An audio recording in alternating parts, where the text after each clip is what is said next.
How to fix Counter-Strike Global Offensive black screen on startup. 1. Add autoconfig into CSGO launch options in Steam Launcher. 2. Update your graphics card drivers.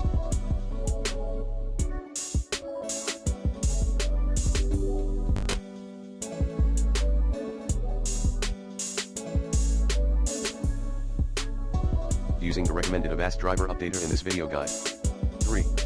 Verify integrity of existing Counter-Strike Global Offensive files. Like this.